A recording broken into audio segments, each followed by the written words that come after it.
Hola, muy buenas noches a todos y todas. Bienvenidos a este programa Los Defensores del Cambio, un espacio donde se escucha la voz del pueblo y se celebra el trabajo inalcanzable por un país más justo, un país más equitativo. Es un honor estar aquí nuevamente compartiendo con ustedes desde nuestras plataformas virtuales, donde sabemos que la resistencia, el compromiso y el amor por este cambio histórico que laten fuerte, sobre todo para los llamados defensores del cambio. Hoy tenemos un programa bastante especial porque nos acompaña un gran amigo de toda esta transformación que vive Colombia, un defensor del cambio, Gustavo Bolívar, un hombre que no solamente es un férreo defensor de nuestro presidente Gustavo Petro, sino que ha dedicado los últimos años de su vida a soñar en construir una Colombia mejor, una Colombia distinta, y también pues exaltar el enorme trabajo que hoy está liderando desde el DPS, el Departamento de Prosperidad Social, una entidad donde desde allí ha demostrado cómo se puede trabajar desde el Estado con un compromiso social y un verdadero impacto que ha generado todo esto gracias a su gestión y a los miles de colombianos y colombianas que se han sentido que realmente está llegando una justicia social hacia los municipios, hacia el territorio, y vemos que, Gustavo, la labor que tú has desarrollado no solamente ha sido en una oficina, sino que te vemos todos los días en territorio, escuchando y acompañando a la gente a resolver realmente las problemáticas que vivimos en este país. También quiero saludar, hoy me acompañan dos guerreros también defensores del cambio desde Medellín, John Zapata, y desde la ciudad de Pereira, nuestro amigo y creador de contenido, Juan Carlos Arredondo, más conocido como Juan el Mestizo. Compañeros, yo les quiero dar la bienvenida a esta transmisión. Es un gusto compartir este espacio con ustedes. Adelante, John. Gracias, Joana. Quiero darle la bienvenida a Gustavo Bolívar. Como dijo la compañera, ya sabemos que es el director del Departamento de Prosperidad Social, y él ha sido testigo de cómo la política del cambio puede transformar positivamente a una nación. Vamos a descubrir su visión del momento actual que vive Colombia, que es el país de la belleza. Gustavo, gracias por compartir este espacio de defensores del cambio con nosotros. Cuéntanos, ¿qué lo motiva a levantarse cada mañana y seguir adelante, a pesar de tanto ataque mediático que a diario hace la oposición al gobierno? Bueno, muy buenas noches a ustedes, a John, a Juan, a Joana. Pues lo que me motiva es creer en el cambio. Porque si yo no creyera en esto, si yo supiera que esto no puede cambiar, seguramente no estaría acompañando al presidente Petro en su revolución pacífica, que es la que nos está abriendo los ojos en Colombia, la que está haciendo que después de 200 años, por fin el poder esté regresando al pueblo. Digo regresando porque todavía no ha regresado al pueblo, pero estamos tratando. Ya ganamos la presidencia, pero como dijo el mismo Gustavo Petro, tenemos la presidencia, pero no tenemos el poder. El poder es el poder económico, el poder son esas mafias que se han enriquecido a costa del Estado, son esas mafias que financian campañas para lograr reformas tributarias que hacen que sus riquezas aumenten mientras el pueblo cada vez se ve más lejos en esa brecha de desigualdad. Entonces, al saber que todo esto está cambiando, es suficiente motivación, digamos, con eso ya tiene uno para trabajar entusiasmado. Gracias, Gustavo. Juan, te cedo la palabra. Gustavo, un placer estar acá contigo, conocerte. Es la primera vez que tengo la oportunidad de hablar contigo. Mi admiración total, y sobre todo por el trabajo que estás haciendo, porque verte, por ejemplo, con el tablero que mostraste una vez en redes sociales, donde marcas y miras cada proyecto, cada contrato, lo marcas perfectamente y le muestras a la gente, totalmente es de admirar cómo un funcionario puede hacer las cosas bien. Y por eso yo te quiero preguntar, Gustavo, estamos hablando de que prosperidad social es importantísimo para este proyecto del cambio de Gustavo Petro, porque hace parte de la paz total, fomenta la paz total. Eso es importantísimo. Y usted llegó al DPS, Gustavo, y encontró un desorden total. Estamos hablando hasta de 100 elefantes blancos. ¿Eso cómo afecta a las comunidades? Y si nos puede dar ejemplos, Gustavo, de qué elefantes blancos ha afectado más a las comunidades. ¿Cuáles han sido los peor de los gobiernos anteriores? Bueno, Juan, acabas de decir algo muy importante y es cómo prosperidad social es un puente a la paz. Y digo que es importante porque para entender la paz, para entender la violencia mejor, uno tiene que irse a las causas. Y esas causas pues pasan primero por la desigualdad social, por la pobreza absoluta, por la pobreza extrema, por el hambre. Si nosotros no acabamos estas causas, pues la paz nunca va a llegar, la violencia va a continuar. Otra de las causas importantes de la violencia en Colombia es la mala repartición de tierras.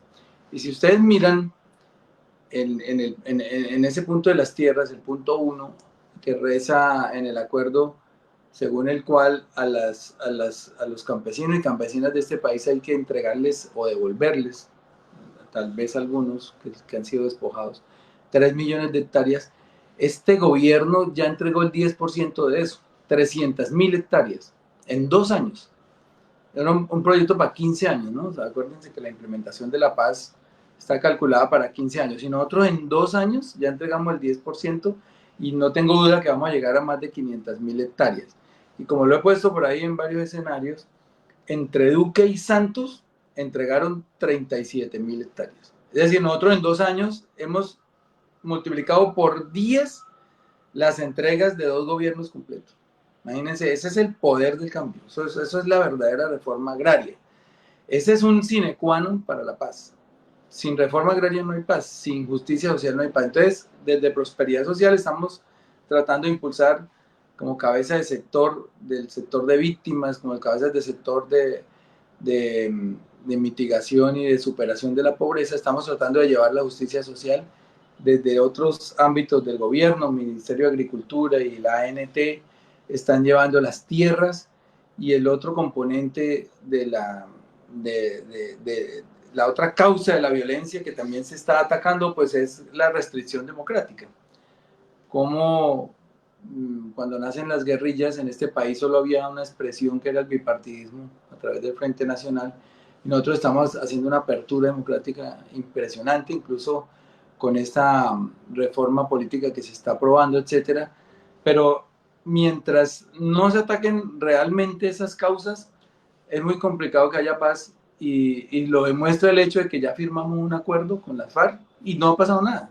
Realmente sí han pasado cosas, pero si uno mira las cifras, hoy hay nuevamente, los territorios nuevamente están incendiados, porque aunque el fenómeno ha cambiado, digamos, de unas guerrillas a unos grupos eminentemente de narcotráfico, la violencia continúa, en los territorios continúa, y lo vemos a diario. El asesinato de líderes sociales continúa. Las guerrillas se han fortalecido porque al pasarse al negocio del narcotráfico, no al pasarse, sino al dedicarse exclusivamente al negocio del narcotráfico, porque las guerrillas del pasado tenían el narcotráfico como una fuente de sostenimiento para sus tropas, pero hoy ya el negocio es ya directamente un negocio de narcotráfico netamente. Entonces, ¿cómo pasamos de 1.000 hombres, que fueron los que quedaron por fuera del acuerdo, el Frente 1, recuerden en esa época Gentil Duarte, cómo hoy ya son otra vez 4.000, o algunos dicen que ya pueden ser 5.000? O sea, una guerrilla que se entregó con 9.000 hombres o 10.000, y hoy ya va otra vez en la mitad.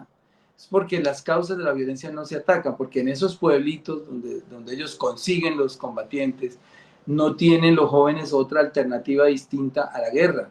O se meten al narcotráfico, o se meten a la guerrilla, o se meten al paramilitarismo, o se meten a la extorsión o a la minería ilegal. Pero conozco pueblos, y hay muchos cientos donde no hay un solo negocio lícito. Entonces al joven no le queda más alternativa. Entonces ahí estamos llegando con los programas Jóvenes en Paz, con la renta ciudadana, bueno, etcétera. Nosotros estamos tratando de quitarle el combustible a la guerra y esa es la justicia social, esa es la entrega de tierras, es la lucha contra la corrupción, aunque estemos muy golpeados por lo que pasó con la unidad de gestión de riesgo, pero la política de Estado no es la corrupción. Hay unos casos aislados que se han reconocido, el mismo presidente pidió perdón por eso, pero estamos muy empeñados en que desactivemos la guerra, desactivando las causas. Gracias, Gustavo. Pero una última pregunta así, que es bueno que le aclare a la gente, Gustavo, lo de Jóvenes en Paz. ¿Por qué ha habido tanta polémica al respecto con algo que es tan noble para la sociedad colombiana? Porque cuando se diseñó el programa no pensamos en algunos obstáculos, y es que los primeros jóvenes que se focalizaron, digamos, donde se pensó llegar con el programa, era de las zonas más violentas del país. Entonces, al llegar usted a competirle, porque ese es el objetivo del programa, competirle a las bandas criminales en el reclutamiento, y ellas se enteran que los jóvenes se están metiendo Jóvenes en Paz, pues empiezan las amenazas. Ah, ¿usted se va a ir con el gobierno? ¿Usted se va a volver del gobierno? Entonces, muchos jóvenes no se rehusaron a firmar el compromiso que hay que firmar, porque recuerden que es una transferencia condicionada. Tiene dos condiciones básicas, tiene más, pero hay dos básicas. Es que el joven tiene que hacer trabajo por la comunidad y tiene que estudiar. Tiene que ponerse a estudiar si no está estudiando.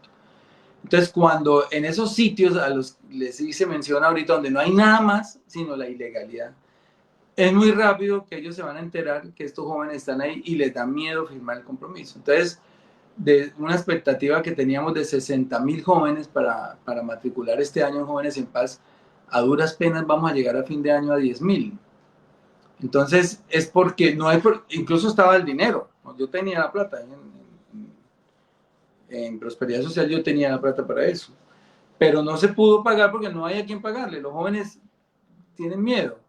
Ellos tienen que firmar un compromiso, tienen que decir dónde viven, tienen que poner una dirección, tienen que poner un teléfono, tienen que poner una cuenta bancaria, y eso no lo quieren hacer porque también no hay una, digamos, la confianza con el Estado está rota. Ellos podrían suponer que de pronto nosotros les vamos a pasar esos listados a la fiscalía, o alguien se los va a vender a la guerrilla o a los paramilitares, porque hay que decirlo, el Estado ha estado permeado todo el tiempo, de décadas atrás, por todos estos grupos. Entonces a alguien por ahí que le pase ese listado a alguien, ellos les da miedo que vayan a tener retaliaciones. No ha sido un programa fácil, que lamentablemente, porque la filosofía del programa era muy lindo, ¿no? Compitámosle a estas bandas.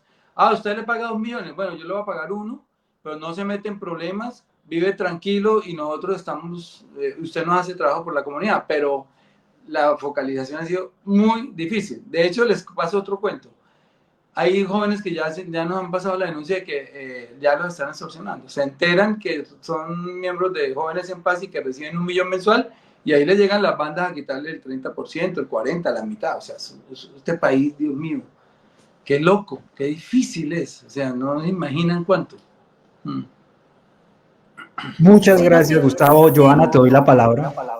Gracias. Sí nos imaginamos lo difícil, porque pues las 3 personas que estamos aquí conectadas hemos estado siempre también en territorio tratando de llevar también las políticas del gobierno. Pero en este momento, Gustavo, con este gobierno del presidente Gustavo Petro hemos sido testigos también de un cambio muy profundo en la forma de gobernar. ¿Sí? Entonces, este enfoque centrado a una forma más equitativa, a una justicia social, lo que hablabas ahorita, ha sacudido, yo creo que muchas estructuras y ha generado intensos debates en todos los rincones del país.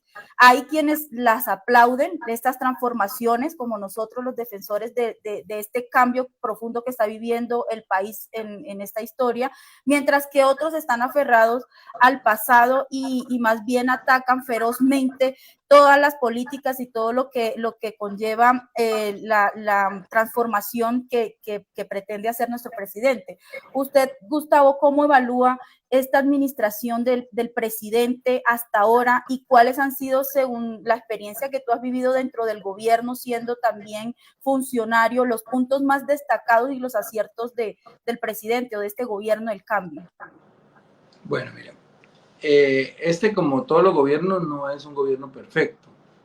Ha habido lunares, pero yo que estoy dentro doy fe que hay más cosas positivas, muchas más. Lo que pasa es que la prensa, que tiene una agenda de generar un relato del mal gobierno, un sector de la prensa, pues se ha dedicado a maximizar los errores que los ha habido, a hacer que pasen desapercibidas muchas cosas y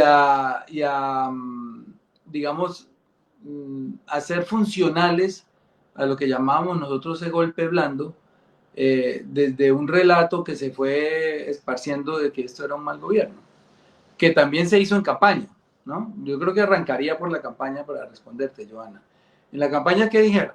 Que Petro llegaba a expropiar a todo el mundo, que Petro llegaba a cerrar las iglesias, que Petro llegaba a perseguir a los periodistas y a cerrar medios, que Petro llegaba a perseguir la oposición, entre muchas otras mentiras, pues que éramos aliados de Maduro, de Rusia, que éramos comunistas, bueno, todas las cosas que se quisieron inventar.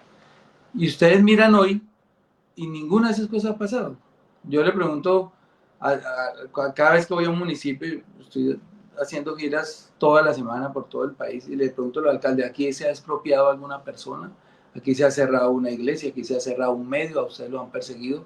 Le pregunto a la oposición, que es bastante mentirosa, en alguna de las 30 marchas que habrán hecho, de pronto menos, un poquito más, le han herido a algún miembro, le han sacado los ojos, la policía los ha acorralado, como hacían en el gobierno Duque con nuestros jóvenes, o los han matado, o los han perseguido, o les echan gases o algo. Nada, es un gobierno totalmente democrático, más que los de ellos. Porque si uno mira el tratamiento que ha tenido el gobierno Petro con la oposición en su legítimo derecho a protestar y a manifestarse, nada que ver, no ha habido un solo herido. Y van a la Plaza de Bolívar y gritan por micrófono y le dicen al presidente lo que quieren, porque aquí hay libertad de expresión. Entonces, esto es una verdadera democracia, lo que se está construyendo. Y entonces yo digo, bueno, si no pasó nada de lo de campaña, pues entonces revisemos lo que está pasando ahora. Ya les di el dato de las tierras, 300.000 hectáreas entregadas. La inflación, digamos que el manejo económico, que es una característica de los gobiernos populistas, aquí no ha sucedido. Aquí ha habido un gobierno con una rigidez incluso casi ortodoxa de la economía que aterra incluso a los mismos economistas y a los serios, porque si son de la oposición, pues siempre están diciendo que Petro está destruyendo el país, que Petro está destruyendo el país. Pero uno mira las cifras macroeconómicas y son bastante aceptables para un país que viene de una recesión y de una pandemia. Entonces vemos que la inflación ha bajado. Va a poner las cifras de cómo las recibimos. Nosotros las recibimos en 10.8 el 7 de agosto de 2022. Hoy está en 5.4, la mitad. El dólar está a precios similares, estuvo casi 2 años por debajo de lo que lo recibimos, pero hoy se está poniendo como al mismo precio que lo recibimos, pero han pasado 2 años. No se opuso a 10.000, ni a 5.000, ni a 7.000, como decían. Crece la inversión extranjera, crece el turismo, hemos apostado bastante a la promoción del país por fuera, crece la balanza comercial, se ha equilibrado un poco, que es, digamos, la diferencia que hay entre importaciones y exportaciones, a pesar de que nosotros hemos tenido que pagar un déficit que nos dejaron gigante con el Fondo de Estabilización de Precios de la Gasolina, y también una deuda casi que nos está absorbiendo el 25% del presupuesto, de 112 billones para el otro año. Imagínense, sobre un presupuesto de 500 billones, 112 son para pagar deuda de intereses. Sin embargo, con eso pues se dio la pena al presidente de subir el precio de la gasolina para que el subsidio que tenían los carros pasara directamente más bien a la inversión social, porque aquí lo que estamos era subsidiando a la gente que tiene carro, que aunque hay mucha que está en pobreza, no está aguantando hambre, como si está aguantando hambre la gente a la que dejemos de llegar por estar subsidiando los combustibles, y ahí estamos hablando de casi 40 billones que se han pagado de esa deuda que dejó Duque. Entonces, tenemos una estrechez fiscal impresionante, muy difícil, que se agravó este año con un recaudo más bajo del que se tenía presupuestado. Y ahí hemos tenido que entrar en recortes. Yo vengo de que me recorten una plata de este año, y para el otro es del 50% mi recorte.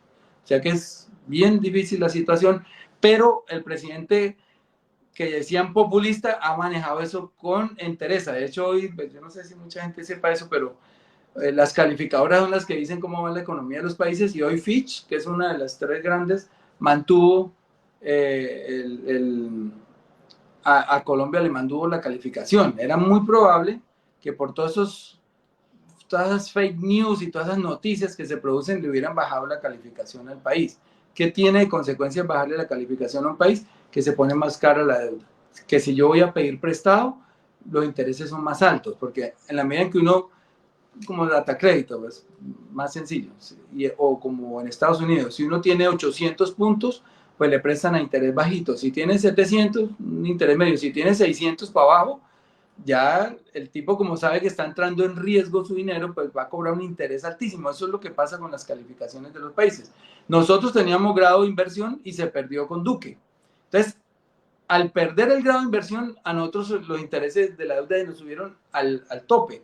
Y hoy estamos pagando intereses muy altos, muy altos, que no pagaban en esa época. Y sin embargo, el señor, para mitigar la pandemia, pues tenía que hacerlo. No me voy a criticar que haya adquirido una deuda, pero no sé si premeditadamente, yo sostengo la tesis que sí, la contrajo a corto plazo. O sea, se endeudó más de 5.000 millones de dólares, pero para pagar entre 2022 y 2026. O coincidencia, cuando estaba gobernando Petro.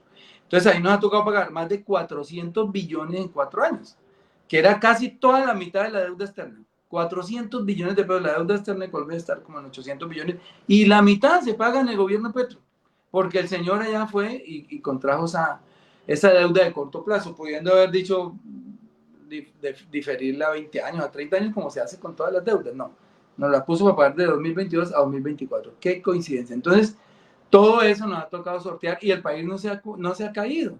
Ahí salen las cifras, el desempleo sigue en un dígito, el crecimiento, que no es el esperado, pues ya estamos creciendo casi al 2%.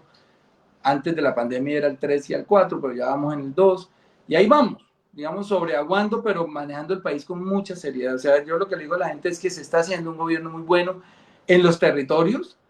O por ejemplo, ayer llegó, son cosas que no van a salir nunca en la noticia. Por primera vez en 20 o 30 años desde que se emitió la sentencia de la Corte, que incluso para La Guajira, Joana, primera vez que la Corte dice que se están cumpliendo los fallos. Primera vez en muchos, creo que en 20 años, que la Corte dice que el estado de cosas sí se avanzó con el estado de cosas, porque se le está metiendo, miren, el porcentaje de muerte por desnutrición bajó 50%. Entonces estamos trabajando para la gente pobre.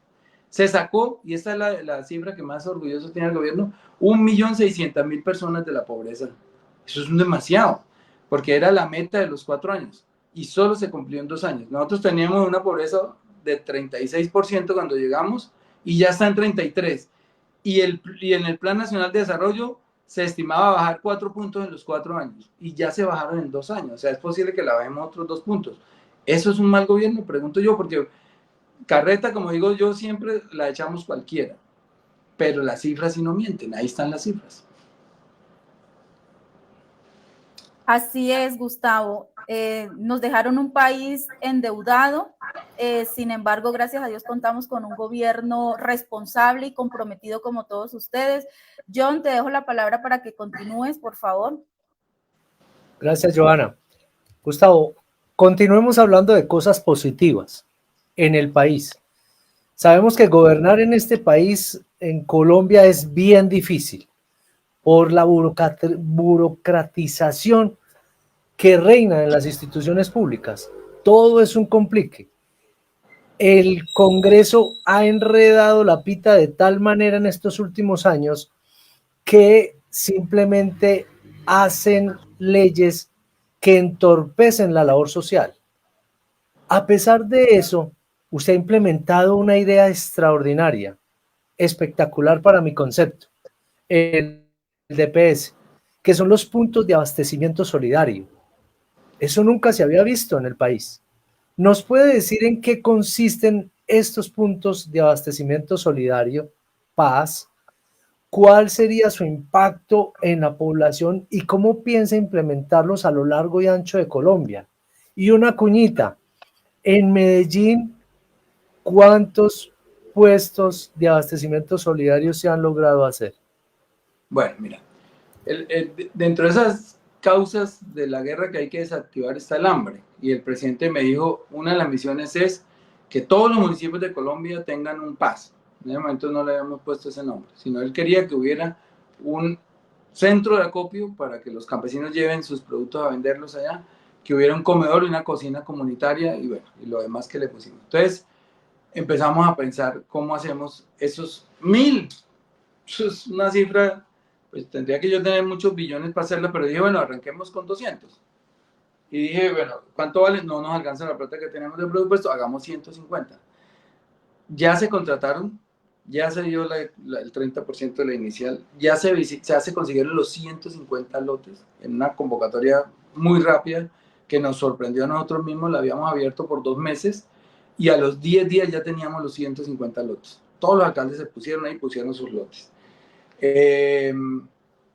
Empezamos porque el Estado es muy difícil de mover, es complicadísimo, más de lo que ustedes imaginan. Todos son conceptos y contratos y vaya y mejore y resuelva y subsane, bueno, eso se demora meses. Y la novedad, ¿cuál es? Que nosotros vamos a hacer 150 puntos de abastecimiento solidario que cada uno tiene entre 1000 y 1200 metros cuadrados de construcción. Entonces yo siempre pongo el ejemplo, es como hacer un edificio de 150 pisos, de 1000 metros cuadrados de ancho. Y eso se está haciendo en 10 meses. Eso aquí nunca había pasado.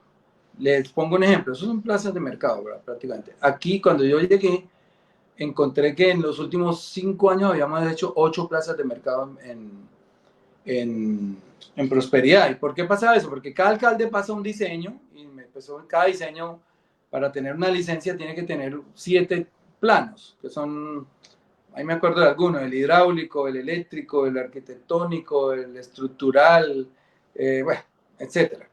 Y esos planos tienen que ir a DPS, allá los examinan unos arquitectos, en una cola gigante que hay de obras que los municipios han pasado. En promedio duran 2-3 años madurando de los proyectos para poderles darle el inicio, el acta de inicio y el dinero. Entonces dije, no, pues si vamos a 150, se nos va a ir toda la vida. Entonces lo que nos inventamos fue, hagamos un plano tipo, un solo diseño para todo el país, un solo plano eléctrico, un solo plano hidráulico, un solo plano arquitectónico, estructural, etcétera, y nos vamos a hacerlos todos iguales, porque si no, no hubiéramos alcanzado, y así lo logramos. Entonces hicimos lo que llama el plano tipo, y segundo, vamos a buscar sistemas constructivos no convencionales, o sea, lo que llamamos prefabricados. Y yo le entrego al presidente 150 en 10 meses, que eso no hay forma de que sea de otra manera. Y ya la buena noticia es que se arrancó hace 1 mes y medio con la visita de los lotes, se contrató a Findeter por 520 mil millones de pesos, más de medio billón de pesos, ya se le entregaron 170 mil, se visitaron los lotes, apenas ayer se completó ya la convocatoria para poder cumplir con la meta de construirlo en 10 meses. Findeter tuvo que abrir 15 operaciones, o sea, 15 convocatorias por regiones para que 15 constructoras hagan eso. Si lo hubiéramos entregado una sola en una licitación, ahí nos morimos esperando 150 obras. ¿A qué horas? Entonces, todo esto se está haciendo de una manera súper novedosa y la buena noticia es que de 5 plazas, de 8 plazas en 5 años, vamos a pasar a 150 en 10 meses. ¿Cierto? Eso es una cosa, yo estoy muy orgulloso de eso, de mi equipo. Obviamente que esto tiene detrás un equipo de ingenieros, de arquitectos, de economistas, de financieros, etcétera, pero ahí está la virtud del director de orquesta, quien pone a tocar la flauta, el piano, etcétera, y logramos conformar un equipo magnífico, muy entusiasmado además, porque estamos haciendo un hito en la construcción de de infraestructura social. Eso no se había visto en esas cantidades y en esa rapidez. Y ahí fue que llegamos nosotros a pegarle un revulsivo a eso. Si me dan plata, hago otros 200 el año entrante, porque ya tenemos los planos, ya te hemos avanzado mucho.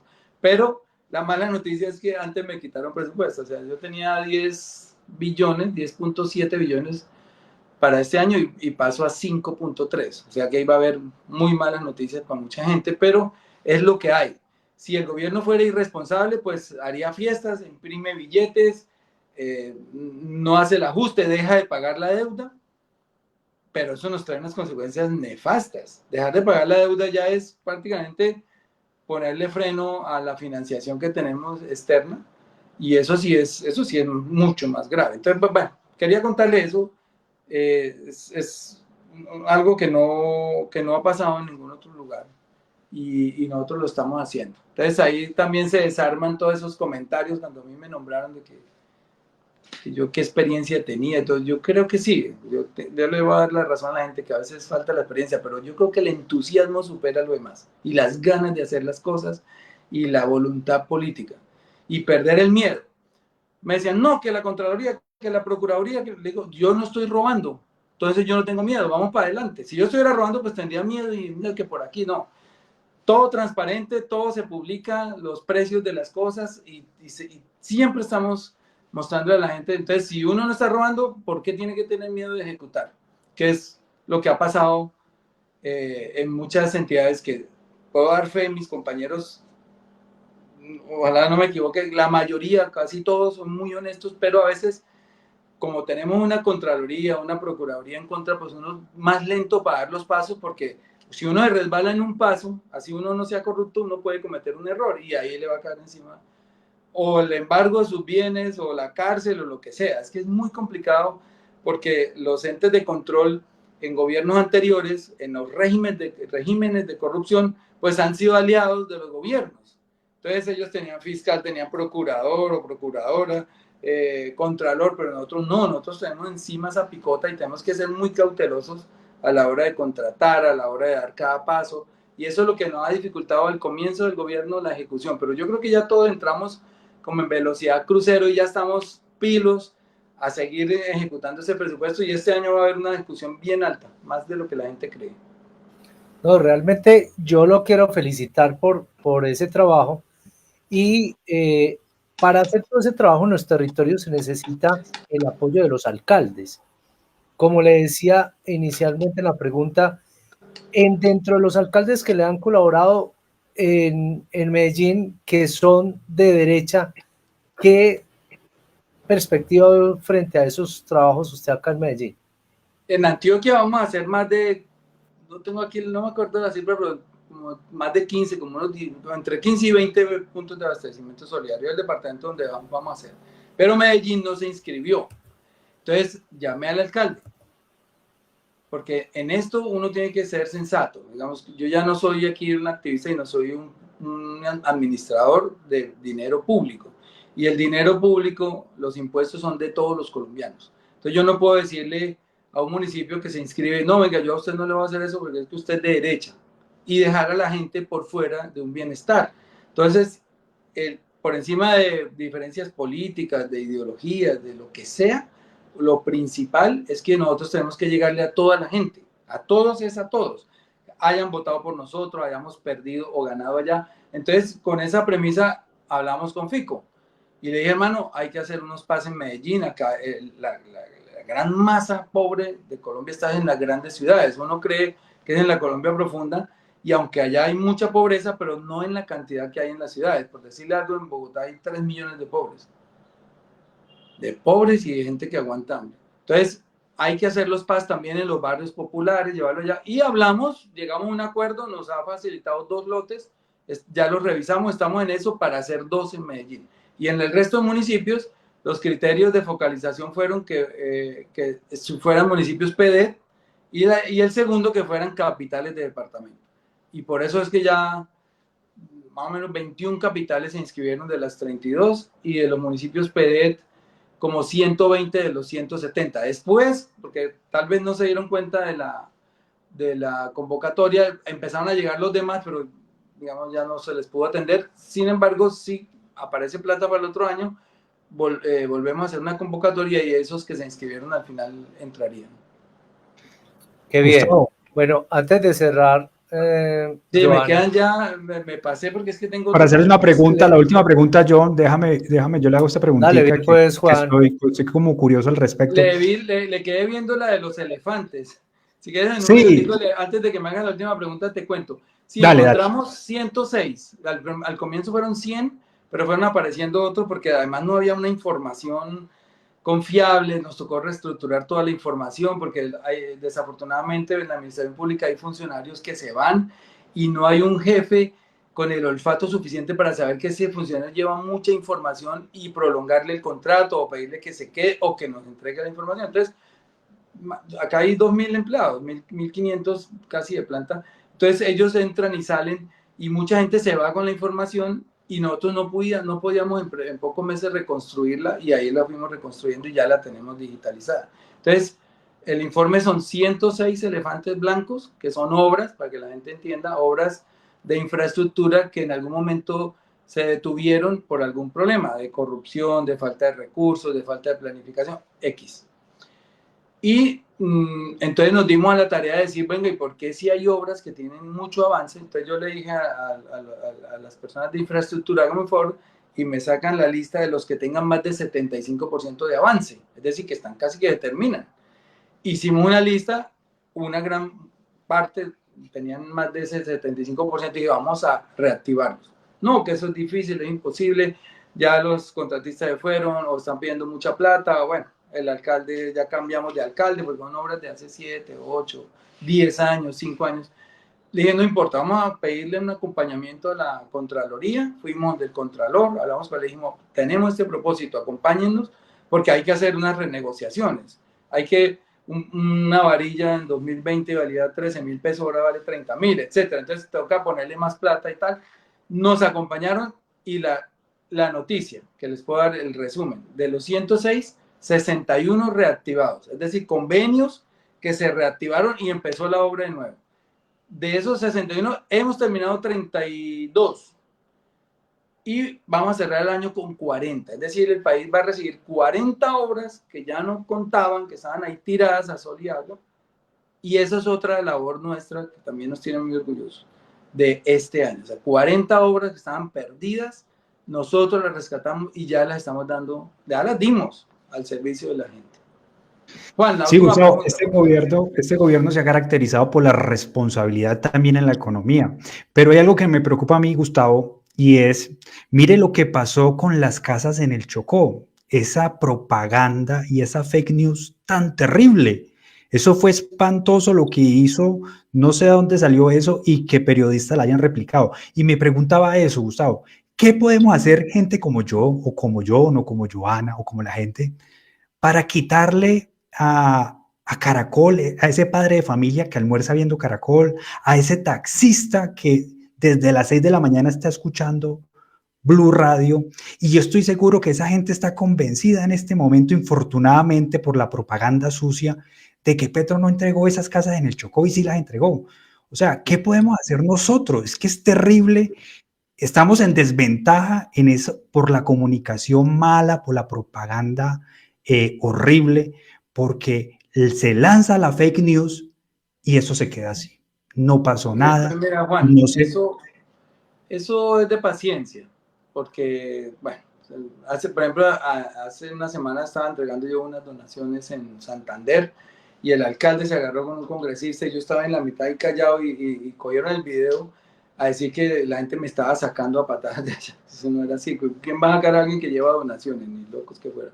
Pero así como esa, la de las casas, pero le salió el tiro por la culata, porque yo ni siquiera, perteneciendo al gobierno, sabía de esas casas tan lindas. La fake news las puso de moda y ellos mismos nos hicieron darle a conocer al país que el presidente está haciendo unas casas muy lindas, además con un concepto ecológico y adaptado, digamos, a las costumbres de los grupos de esas etnias.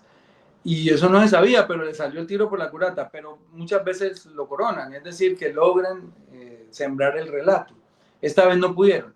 Eso es todos los días, nosotros lo padecimos todos los días, pero la buena noticia es que, voy a hacerlo con las manos. Digamos, cuando hace 10 años los medios estaban acá y las redes sociales acá, en cobertura, digamos, en las personas a las que se les llega. Y eso ha ido así. Audiencia. Yo lo veo casi así, hermano. Y con paciencia, a la medida que se amplía la cobertura, porque también tiene que ver con la cobertura, los campesinos no tienen internet, pero se les está llevando. Este gobierno, de hecho, se ha dado un salto grandísimo en cobertura de internet.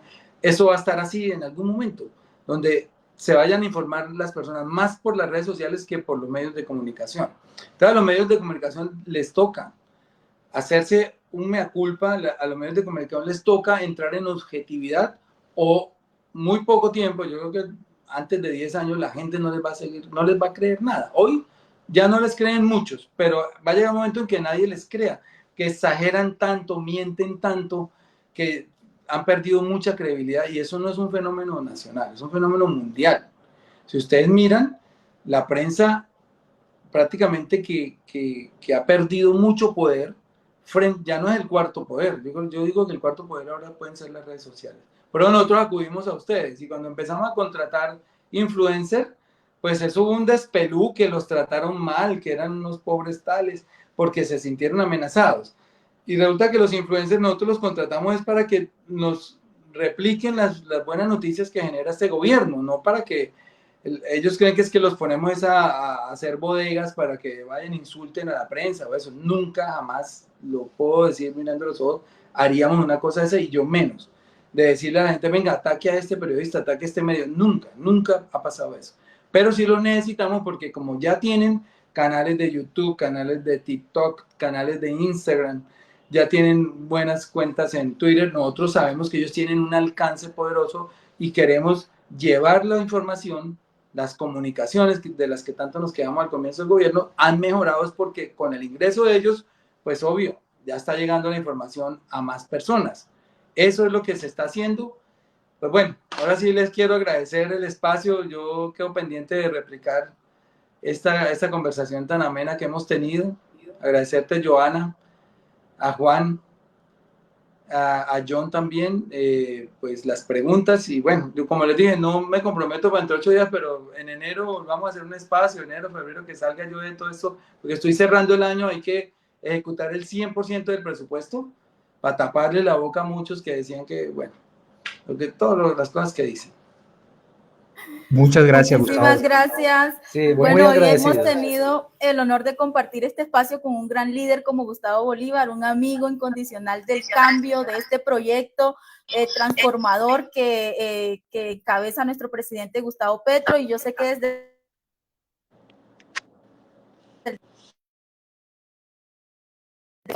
trabajar desde el corazón, sino que también ha trazado un camino de esperanza para miles de familias y eso de verdad que ha quedado en la cabeza y en el corazón de muchos colombianos. Y muchas gracias, compañeros que nos acompañan, John Zapata, Juan el Mestizo desde Pereira y a todos los que se vinieron conectando. Nos vemos el próximo miércoles.